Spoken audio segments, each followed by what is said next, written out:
Deixa eu colocar só aqui lá na comunidade para o pessoal saber que a gente já está ao vivo.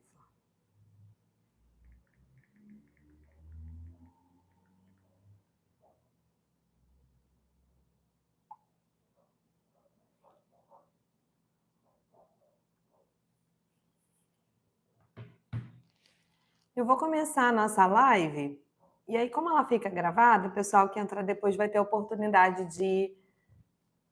de saber das informações, enfim, depois. O bom do ao vivo é que a gente consegue fazer uma troca, na verdade. Então, é importante também essa troca, vocês aproveitarem essa chance para poder tirar dúvidas, compartilhar. Isso é muito legal, tá? Mas a gente vai começar, então, a nossa live.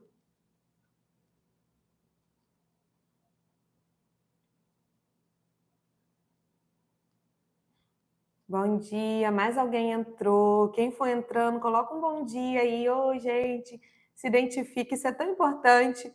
Eu vou repetir, é um desafio o YouTube para mim. Porque quando a gente faz pelo Meet, pelo Zoom, a gente consegue ver quem está ao vivo, quem entrou. Ai, no YouTube a gente não vê, eu não consigo visualizar quem são as pessoas. Eu vejo que entra, né, e tudo mais. Vejo que tem curtida, mas não consigo visualizar quem é que tá. A gente vai falar hoje sobre funções cognitivas na avaliação psicopedagógica. O foco da live de hoje é falar da psicopedagogia além do pedagógico, entendeu? Esse é o objetivo da live de hoje, a gente conversar sobre isso, sobre as funções cognitivas das crianças, o funcionamento cerebral, enfim, sobre isso tudo, tá? E aí eu organizei aqui na agenda alguns tópicos para a gente conversar. Sobre o ponto de vista ali do psicopedagogo, que o psicopedagogo ele precisa entender um pouco também de neurociência, um pouco não, né, gente? Bastante. E é isso que vai diferenciar ali o psicopedagogo de um professor de reforço escolar, por exemplo. E, enfim, então a gente vai falar um pouco mais sobre neurociências, sobre funcionamento cognitivo, sobre a importância desse olhar além do pedagógico. A maioria dos psicopedagogos, eles são pedagogos. Alguns são psicólogos e tudo mais. Mas a psicopedagogia em si, ela vai lidar com processos de aprendizagem, não é verdade? Então, a psicopedagogia, ela já lida com a aprendizagem.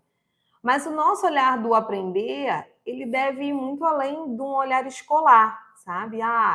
Meu paciente tem dificuldade em determinado conteúdo. Não, o nosso olhar, quanto psicopedagogo, precisa ser: quais essas funções cognitivas importantes para que o meu paciente consiga aprender e o que pode estar em defasagem? Mas, assim, lembrando que é o que eu sempre falo, quando a gente trata de avaliação psicopedagógica, a gente olha o pedagógico, a gente olha o cognitivo, a gente olha as questões afetivas e sociais, a gente avalia ali, né, as emoções. Então, também não se limita só a funções cognitivas, assim como não se limita só pedagógico, como também metodológico, enfim, emocional, isso tudo. Mas na live de hoje, o nosso olhar vai ser de cognição. A importância do psicopedagogo ter esse olhar de neurociência, a importância do psicopedagogo saber que áreas precisam ser ativadas para que a aprendizagem ali se consolide. Enfim, então a gente vai conversar sobre isso tudo hoje, tá bom? Eu coloquei aqui o primeiro ponto para a gente falar, que é sobre o psicopedagogo precisa entender sobre o funcionamento cerebral. Ele precisa aprofundar os seus estudos em neurociência. Quando a gente fala em neurociência, sim, você que está aí, ai, que bom. Quando a gente fala de neurociência, a gente tem esse olhar de que a aprendizagem, como eu falei antes, não se limita só ao pedagógico. E até na outra live que eu fiz no sábado passado, eu não lembro se foi live ou se foi algum outro vídeo que eu postei, acho que foi vídeo.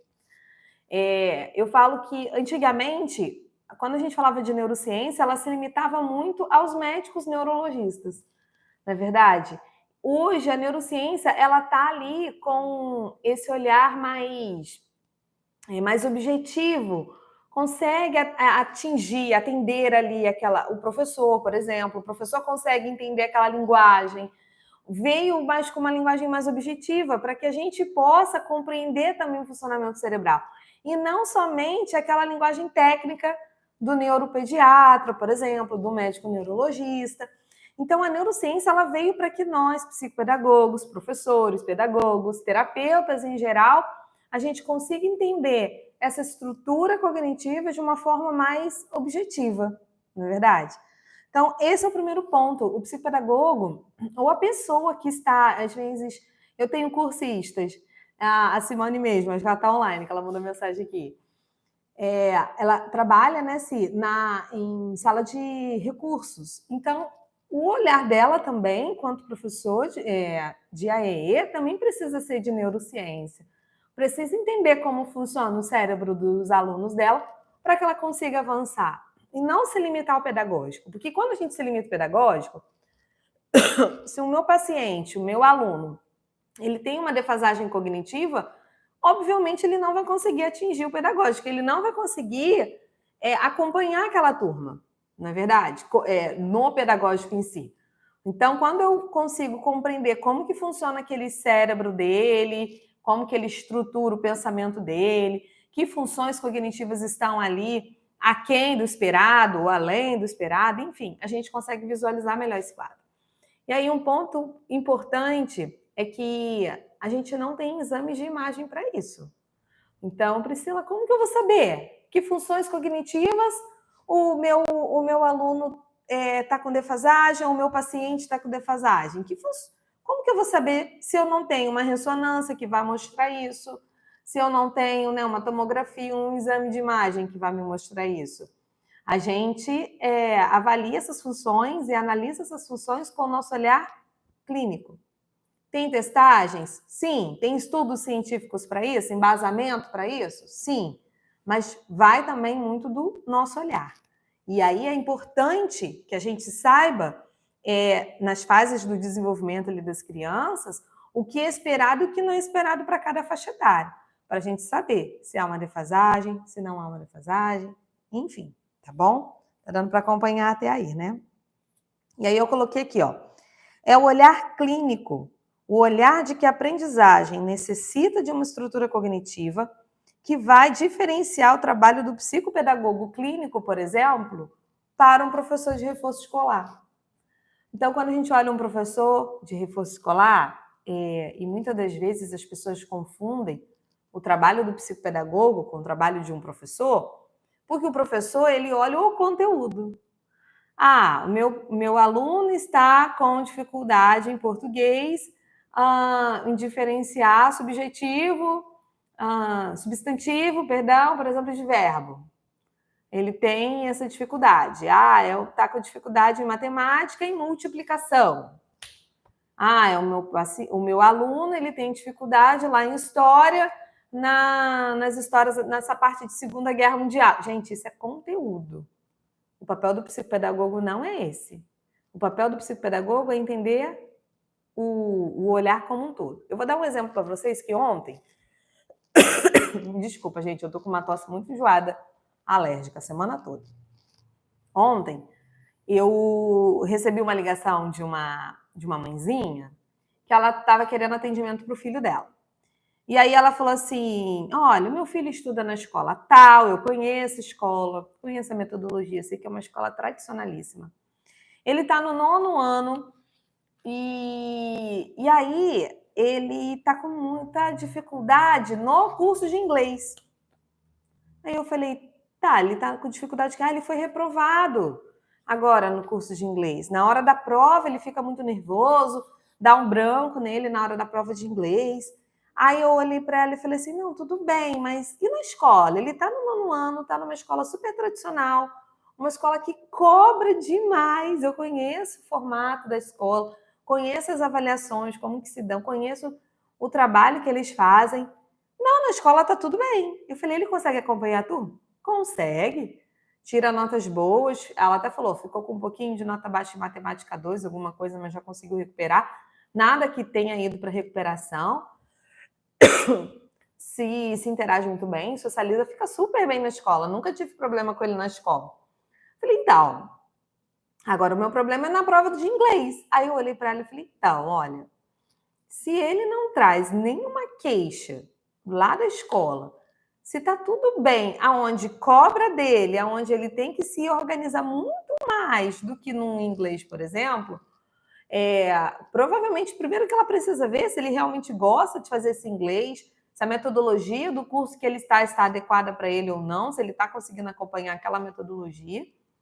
E eu acho que seria mais útil, talvez, né, esse ajuste familiar em casa e até talvez um olhar da psicologia para ajudar ele a lidar com essas emoções, com essa ansiedade diante do inglês, do que o psicopedagogo. Porque provavelmente, se ele tivesse alguma defasagem cognitiva ou uma defasagem, a gente vai falar sobre a parte de atenção, por exemplo, tivesse uma defasagem de atenção, ele não teria dificuldade só no inglês. E teria dificuldade lá na escola e pelo menos em alguma disciplina na escola também, alguma coisa que exigisse mais. A gente fala que é um esforço mental prolongado, algo assim. Então eu falei para ela, olha, não é caso para psicopedagogia. Se ele está super bem na escola, provavelmente a gente tem que olhar essas emoções, tem que olhar algo específico para o inglês, se ele gosta do inglês ou se há uma cobrança da família em relação ao inglês, se ele precisa talvez rever esse curso, que talvez a metodologia não esteja adequada para ele. Aí ela, não, na escola está super bem, não me dá trabalho, as outras matérias. Aí eu fiquei pensando, né, tudo que exige mais dele, ele consegue? Como que é uma questão do cursinho de inglês em específico? Então eu conversei com ela e passei um contato de uma psicóloga para que ela possa ver essas questões emocionais. Se a psicóloga observar alguma outra defasagem, alguma outra coisa, que geralmente tem, aí é o psicólogo que vai ter que ter esse olhar do além, né? Do além do que a gente está vendo ali, que com certeza tem algo por trás dessa dificuldade no inglês, ela vai poder fazer os encaminhamentos necessários. Mas a gente também precisa sempre ter esse olhar, o que é do psicopedagogo, o que não é. Por isso que eu falo da importância de a gente avaliar essas funções cognitivas, tá bom? E aí eu coloquei aqui, ó, para que a aprendizagem da criança se consolide, as funções cognitivas precisam estar sendo ativadas. As crianças precisam de estímulo. É o tempo inteiro estimulando. Então, a gente tem ali casos, por exemplo, no consultório, que a gente está avaliando aquela criança tem muita defasagem, mas também não tem um acompanhamento em casa, nunca teve estímulo, enfim. Então, a gente olha, analisa, não, puxa, o que será que está acontecendo? Mas cadê o estímulo? Para essas áreas cerebrais serem ativadas, elas precisam ser estimuladas. A nossa atenção, a gente é capaz de estimular a nossa atenção, a nossa memória, estimular a linguagem. Isso tudo acontece desde pequenininho. Priscila, eu estimulei, e mesmo assim o meu paciente tem muita dificuldade, por exemplo. Fiz muitos estímulos e meu paciente não, meu filho, vamos colocar assim, uma mãe falando, Priscila, estimulei, mesmo assim o meu filho tem muita dificuldade. E aí a gente vai ter esse outro olhar, pode ser uma patologia, né? Pode ser um transtorno de neurodesenvolvimento, isso tudo. Então a gente precisa ter esse olhar como um todo, tá? E aí quando a gente fala de funções cognitivas, quais funções são essas? Quais essas funções que são importantes ali, que a gente fala tanto, que se elas não estiverem consolidadas, a criança pode ter um quadro de dificuldade de aprendizagem? Tem várias, tá? Eu vou falar de algumas. Na nossa aula, na nossa live, não dá tempo de falar de todas. Então, a gente vai falar sobre algumas, tá? Linguagem. Se a criança tem dificuldade em se expressar ou em compreender o que você está falando, ela vai ter dificuldade para aprender. Fato. Então, linguagem é uma das dificuldades. Porque a gente tem a linguagem expressiva, como eu me expresso, a gente tem a linguagem receptiva, como eu recebo essa informação.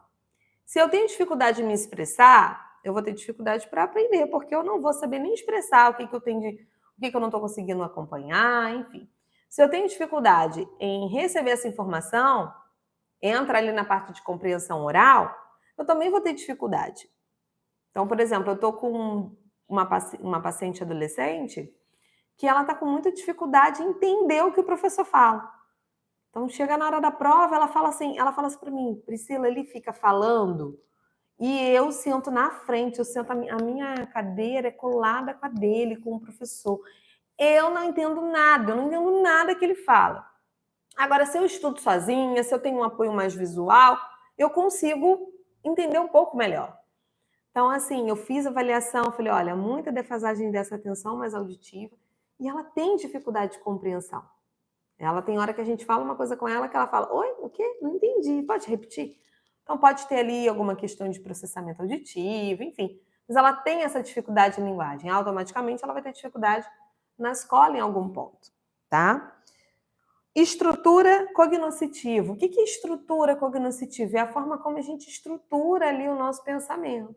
Então, eu tenho o meu pensamento, o meu raciocínio lógico, a forma como eu raciocino. E aí, quando a gente fala de estrutura cognoscitiva, quando a criança está com uma defasagem nessa estrutura, ela vai provavelmente ter dificuldade ali na parte de matemática, nessas atividades mais lógicas. E aí é importante a gente ter esse olhar, se vale a pena encaminhar para uma avaliação neuropsicológica, a gente vai falar sobre ela daqui a pouco, para ver até essa parte do próprio QI. Pode haver ali um quadro de deficiência intelectual, ou só um rebaixamento cognitivo, ou uma inteligência mais limítrofe, como que é?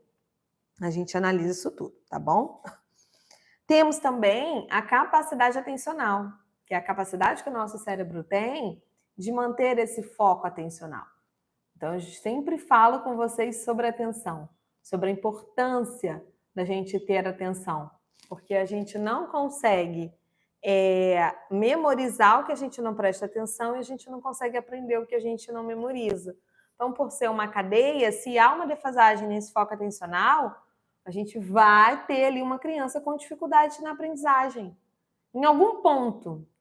Eu tenho pacientes, por exemplo, que são muito bons em matemática, têm raciocínio rápido, mas tem uma questão atencional, então tem dificuldade ali na atenção dele. Aí, às vezes, esse prejuízo na atenção não recai tanto sobre a matemática por ele gostar da matemática, que a gente tem ali aquele sistema límbico, né, onde a criança tem um pouco mais de prazer. Então, poxa, eu gosto da matemática, então eu vou ter mais facilidade com a matemática. Agora, aquela atividade, aquela disciplina que ele não gosta tanto, ele vai ter mais dificuldade, tá? Então, não gosto tanto da parte de português. Aí mesmo que o foco atencional não vai se desenvolver, e aí eu não vou memorizar, e aí eu não vou aprender. Então, as dificuldades vão ficar mais latentes ali, onde a criança já tem um pouco mais de dificuldade. Entenderam? Conta dessa questão do foco atencional. A gente tem também a parte de memória. Então, quando eu falo de memória, é igual atenção. Eu não tenho só um tipo de atenção. Tenho vários tipos de atenção. A gente tem atenção auditiva, atenção visual, atenção seletiva, atenção alternada, atenção sustentada. Temos vários tipos de atenção. O psicopedagogo precisa saber avaliar esses tipos de atenção. E a gente também tem a questão das memórias. Então, a memória, a gente também tem vários tipos de memória. Por isso que a gente fala memórias. Temos memória de trabalho, tem a memória visual, tem a memória auditiva. Então, a gente também tem essa memória de curto prazo, de longo prazo, essa memória de trabalho, que são vários tipos de memória também. Existem crianças que têm uma memória auditiva melhor do que uma memória visual. Outras, em contrapartida, têm uma dificuldade maior em memória visual do que auditiva. E aí, por que o psicopedagogo precisa saber avaliar isso? Porque ele precisa também entender como é esse funcionamento, porque a avaliação ela vai levar para uma intervenção eficaz. Então, se eu avalio o meu paciente, ele tem um pouco de dificuldade, mas eu consigo entender ali como que funciona o cérebro dele, e aí eu consigo intervir de uma forma eficaz para que ele aprenda também. A ideia da avaliação psicopedagógica, ela não se limita a um diagnóstico. A avaliação psicopedagógica, ela também vai além. Ela também consegue ter esse olhar de, peraí, o que eu preciso intervir para avançar? Tá bom? Tudo bem até aí? Vamos lá. Nós temos também as funções executivas. Eu falo que funções executivas é como se fosse o maestro da orquestra cerebral, sabe? É ele quem diz, ele fala, ó, atenção, trabalha junto com memória, linguagem, trabalha junto com atenção. Então, ele vai regendo a orquestra cerebral ali. E as funções executivas, elas têm um papel fundamental, tá? Primeiro que ela fica localizada aqui no lóbulo frontal, e aí ela tem esse papel de atuar no controle inibitório. O que é controle inibitório? Eu estou aqui, estou sentada, assistindo uma live, né? 10 horas da manhã no sábado. E estou aqui me concentrando, sentadinha. As crianças que não têm esse controle inibitório desenvolvido, ela não consegue ficar sentada. Ela levanta, ela vai para lá, ela volta para cá. Então, é quadro típico de TDAH também, ali com perfil mais hiperativo, tá? Nós também temos o planejamento, então a forma como eu me planejo, eu me organizo, isso também está em funções executivas, assim como tomada de decisão. Então, poxa, eu estou num trânsito daqueles, eu preciso estar em determinado horário no compromisso. Caramba, o que eu vou fazer? Eu tenho que parar e me reorganizar. Porque a minha organização, que era ir para o compromisso, já deu ruim, porque eu estou num trânsito. Então, eu tenho que retomar aquilo ali e me replanejar. Então, eu estou aqui, está com trânsito, peraí, deixa eu ligar para ver se alguém pode adiantar para mim, pode ir para lá enquanto eu chego. Ou se não, deixa eu ligar e avisar que eu vou me atrasar. Ou se não, peraí, deixa eu parar e eu ver se eu consigo pegar algum atalho para eu conseguir chegar mais cedo nesse compromisso. Isso tudo está dentro de funções executivas. E quando a criança ela tem dificuldade nessas funções executivas, elas vão ter dificuldade na escola, elas vão ter dificuldade de aprender alguma coisa. Então, geralmente é quadro típico de TDAH. TDAH, os autistas, eles têm uma inflexibilidade cognitiva muito grande.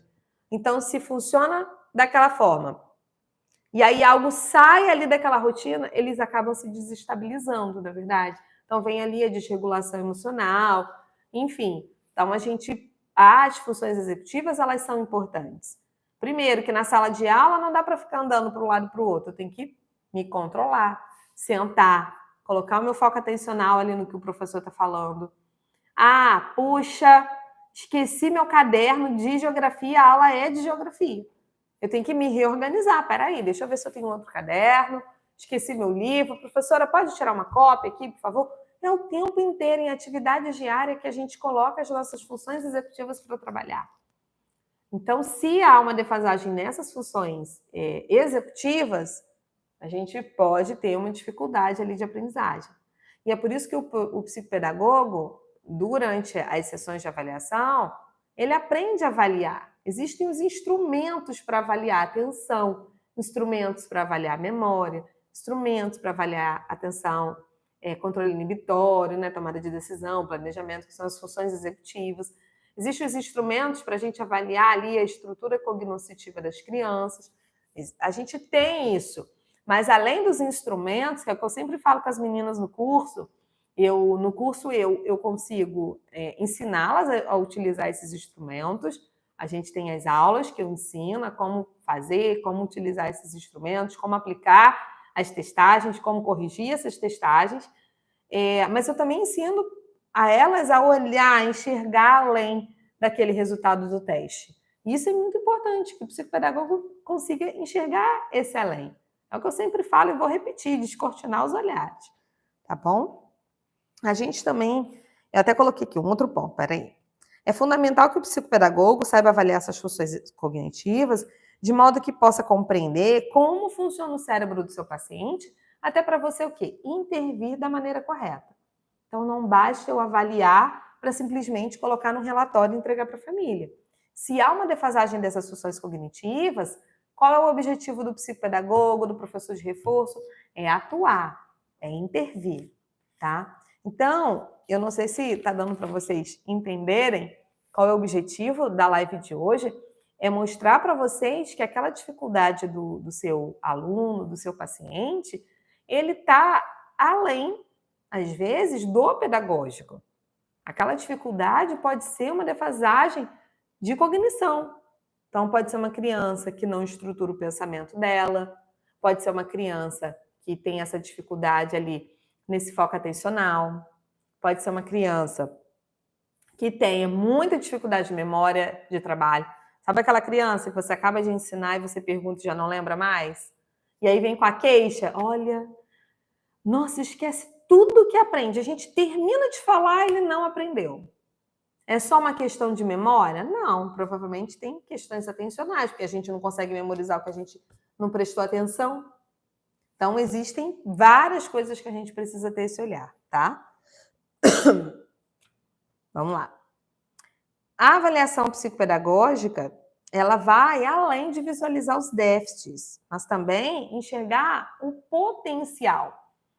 Quando a gente avalia aquela criança, como eu falei sobre essa minha paciente adolescente, que tem muita dificuldade nessa memória, nessa atenção mais auditiva. Porém, o visual dela é bom. Então, eu utilizo o visual, falo, não, peraí, ó, tá legal no visual? Então, o que a gente vai fazer? Vamos utilizar o visual ao nosso favor? Vamos solicitar uma prova que tenha mais recurso visual? Eu tenho uma outra paciente que ela tem um quadro parecido também, que ela também tem muita dificuldade nessa atenção auditiva. E aí eu falei com a mãe, olha, ela é boa nos resumos que ela faz. Ela consegue se organizar para estudar através de mapa mental. Na realidade, eu falei diretamente com ela, conversei com a mãe, mas chamei ela também para conversar. Falei, olha, vamos reestruturar os seus resumos para facilitar você na hora da prova? Então, agora a gente está com uma estratégia de reestruturar os resumos que ela faz para estudar, porque ela é boa visualmente, sabe? Então, a gente está saindo daquela parte dela conseguir só entender e prestar atenção no que escuta lá na escola. A gente está indo para uma parte desse apoio visual, já que ela tem mais potencialidade ali. Então, quando a gente faz essa avaliação, nosso foco também é esse. O que eu tenho de potencial, o que eu posso estimular, o que meu paciente traz de potencial que eu posso estimular aquelas dificuldades, tá bom?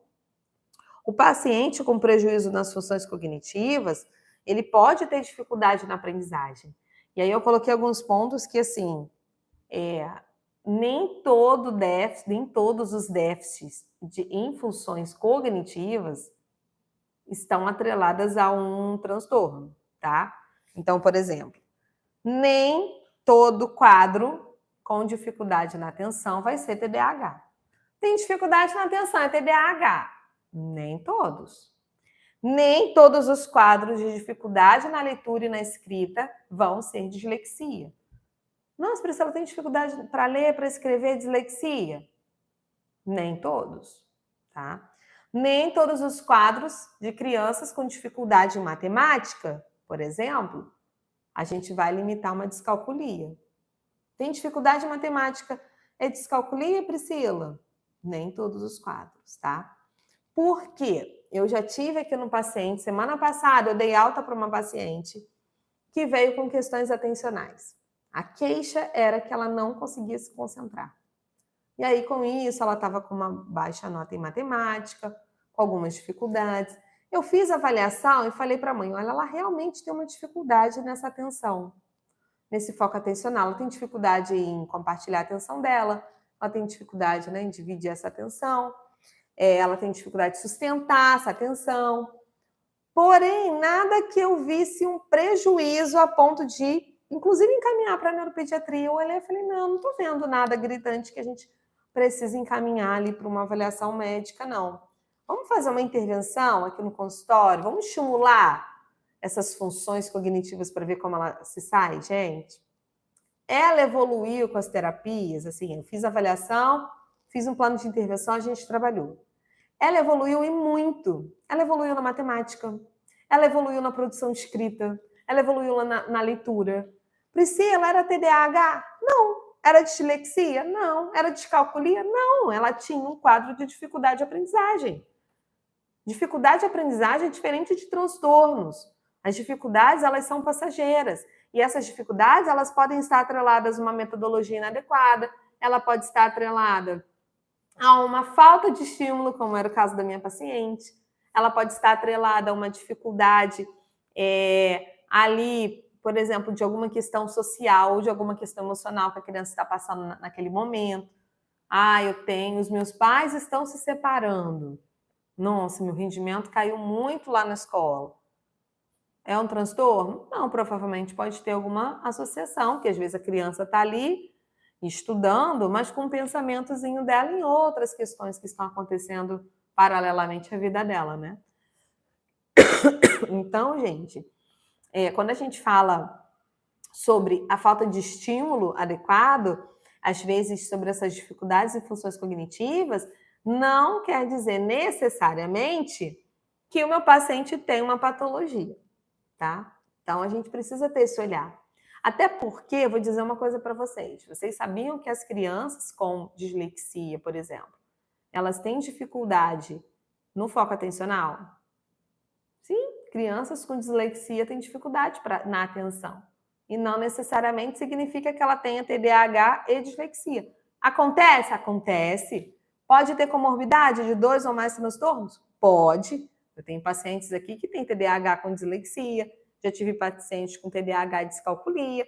Pode sim, mas existem também esses outros tipos de quadros.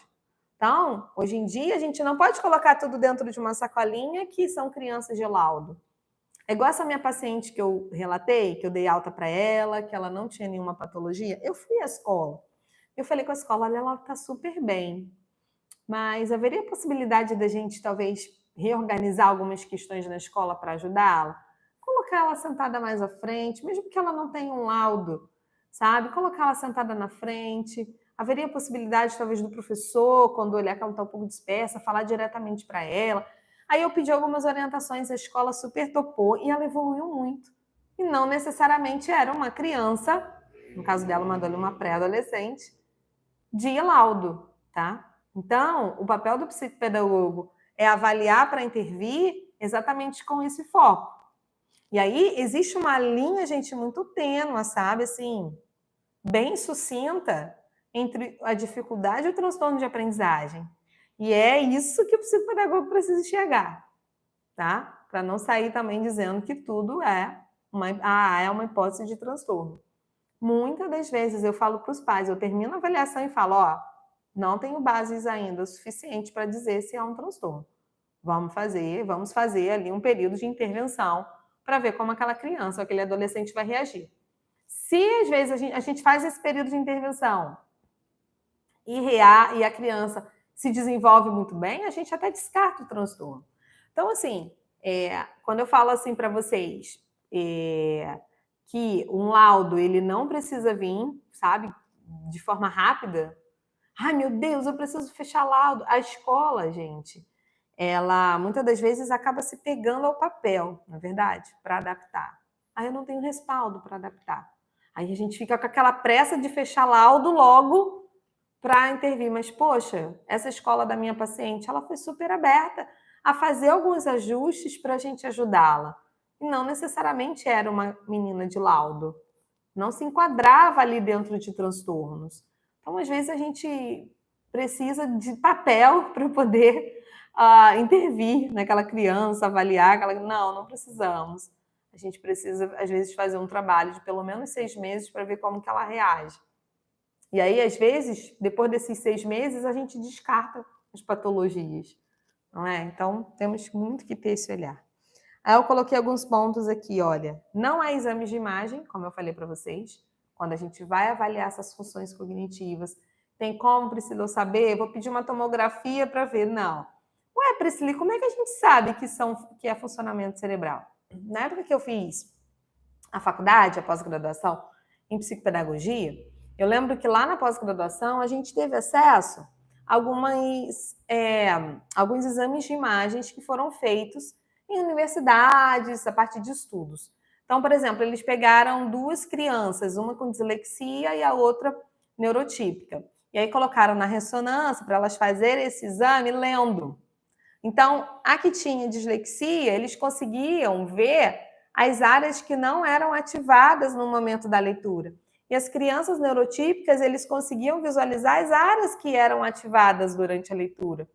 Então, com isso, a gente conseguia visualizar que eram questões de funcionamento cerebral. Eu não sei se quando vocês fizeram a pós-graduação de vocês, se vocês tiveram acesso a isso, mas quando eu fiz, a gente teve acesso a essas imagens, a gente fazia muito estudo de caso, Eu falo para vocês que eu sinto muita falta disso, né? Que, infelizmente, a faculdade que eu fiz, a psicopedagogia, ela não tem mais. O curso, na realidade, ela, inclusive, fechou. Mas, gente, foi uma formação, assim, maravilhosa, sabe? A gente tinha os estudos de casa, a gente ia para a biblioteca, a gente fazia troca junto, era presencial, a gente... depois disso, a pessoa que foi a minha supervisora por alguns anos aí na psicopedagogia tinha sido a minha professora na pós-graduação. Então, você ter esse contato com essas pessoas, você ter essa oportunidade de fazer estudo de caso. Lá a gente escolhia a nossa linha, eu falo muito isso com as minhas cursistas. Olha, o primeiro passo, é um dos primeiros pontos que a gente trabalha no curso. Eu auxilio a elas a escolher a sua linha teórica, porque a gente precisa ter respaldo para isso. Então, esses exames de imagem, por exemplo, de quando a gente avalia funções cognitivas, a gente tem acesso, talvez, quando a gente estuda, mas é mais para a gente ter essa noção. Então, por exemplo, para uma criança ler, ela precisa ativar pelo menos 3 áreas cerebrais. Área de Broca, área de Wernicke e área occipital. Se eu, psicopedagogo, não tenho essa noção, não sei nem o que é área de Broca, área de Wernicke, área occipital, como eu vou intervir na leitura dela? Como que eu vou falar assim, não, peraí, ó, eu tá com dificuldade na leitura, porque a área occipital que não está sendo ativada. Está com dificuldade na leitura, porque ela está com dificuldade na área de Broca, que é a parte de consciência fonêmica, fonológica. E aí, quando eu tenho que intervir em consciência fonológica, a minha ideia é, não, peraí, ó, é porque aquela área cerebral não está sendo ativada. E é isso que diferencia um psicopedagogo de um professor de reforço, tá? É esse olhar. E isso vai me ajudar na hora da minha intervenção, tá? Outra coisa, o olhar diante das funções cognitivas, ele é totalmente clínico. Então, eu posso usar jogos para avaliar, eu posso usar instrumentos mais engessados, eu posso usar testes. Aqui no consultório, no curso, né? Eu sempre auxilio as meninas ali, dou sugestões de jogos, mas ofereço também algumas atividades mais estruturadas que eu utilizo durante os anos e também ensino a aplicação dos testes, que existem testes específicos para esses tipos de avaliação, tá? Mas lembrando que a gente não se limita ao teste. Temos também que saber quando solicitar auxílio, quando encaminhar. Então, eu preciso receber um paciente que, na escola, existe o SNAP-4, que é um questionário de rastreio para TDAH. Encaminhei o questionário de rastreio para a escola. E aí a escola sinalizou muitos pontos de desatenção, de hiperatividade. No consultório eu também visualizei questões atencionais latentes, capacidade atencional lá embaixo, funções executivas, muita defasagem. Peraí, gente, preciso encaminhar para a neuropediatria. Não posso me arriscar a fazer como eu fiz com a minha paciente. Vou intervir que eu vou dar conta sozinho. O psicopedagogo não dá conta sozinho, não. Tá? Então, a gente precisa ter esse olhar também. Peraí, preciso encaminhar para a neuropediatria?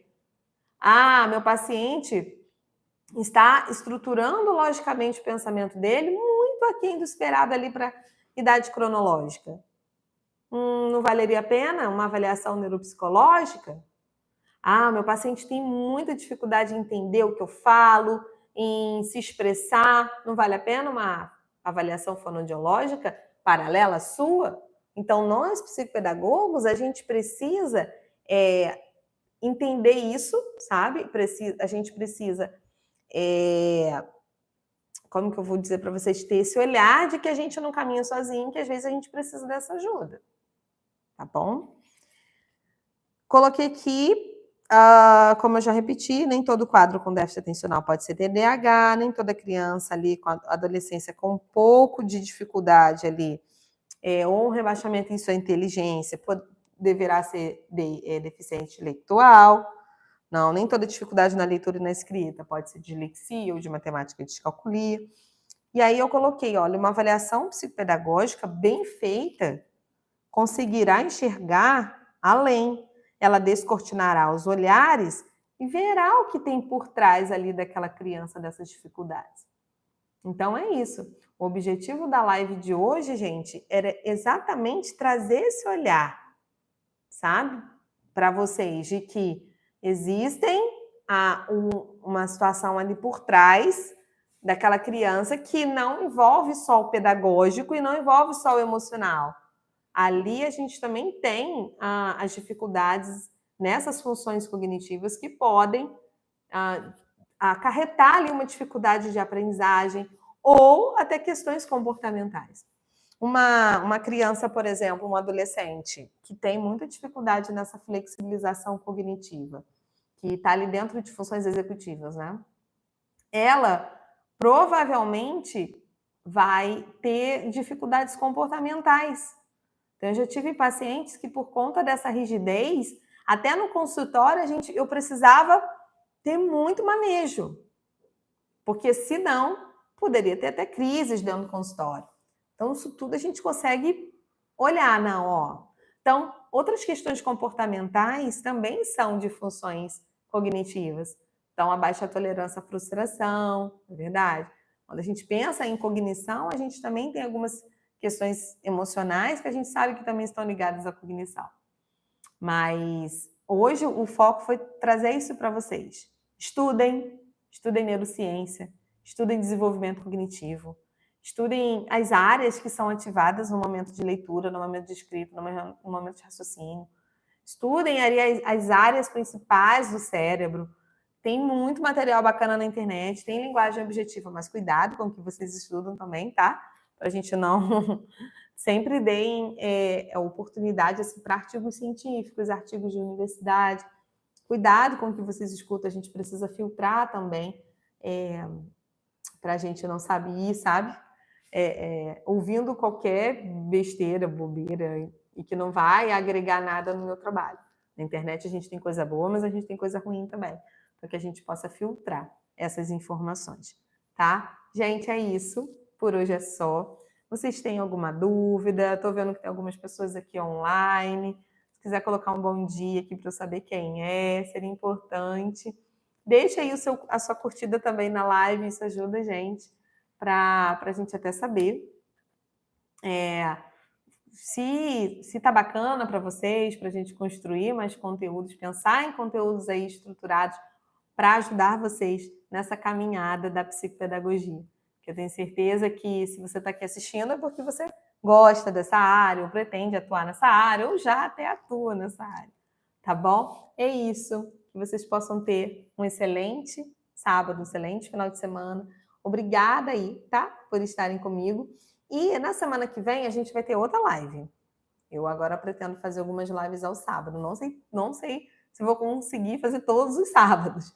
Mas sábado que vem a gente vai falar sobre avaliação pedagógica. E aí vai diferenciar aí um pouco desse nosso olhar somente de cognição. Aí eu vou mostrar para vocês um outro olhar que o psicopedagogo também precisa ter, que vai além ali desse ponto de cognição, que a avaliação pedagógica aí sim envolve metodologia, envolve escola, enfim, tá? Na semana que vem, no próximo sábado, a gente tem um novo encontro. Ó, beijo para vocês. Bom final de semana para todo mundo. Alguém quer falar alguma coisa? Quer compartilhar? Tá todo mundo hoje muito quietinho, gente. Ninguém botou nada no chat. Eu só tô vendo que tem as pessoas ao vivo, mas não tô vendo. Só a Si que mandou para mim no privado, né, Si? Aqui, Si, agora que eu tô vendo. Precisa de olhar, de boa vontade. Laudo não garante que os professores farão as adaptações necessárias. Bem assim, Si, infelizmente. E a gente sabe disso na prática, não é verdade? As crianças têm essas dificuldades, têm os laudos, e mesmo assim, o laudo também não garante isso. É o que eu falei, essa minha paciente, como eu falei para vocês, que eu fui à escola e mesmo ela sem laudo, a escola se propôs a ajudá-la. Então, eu acho que isso é fundamental. A gente não precisa se limitar a um papel, não é verdade? É isso, gente. Ó, bom final de semana para vocês, tá? Qualquer coisa vocês sabem onde me encontrar, lá no Instagram, no Psico Praticando. Se tiverem sugestões de novas lives, de conteúdo, de dúvidas, manda lá no direct também, tá? Beijo grande para vocês, gente. Vou encerrar aqui.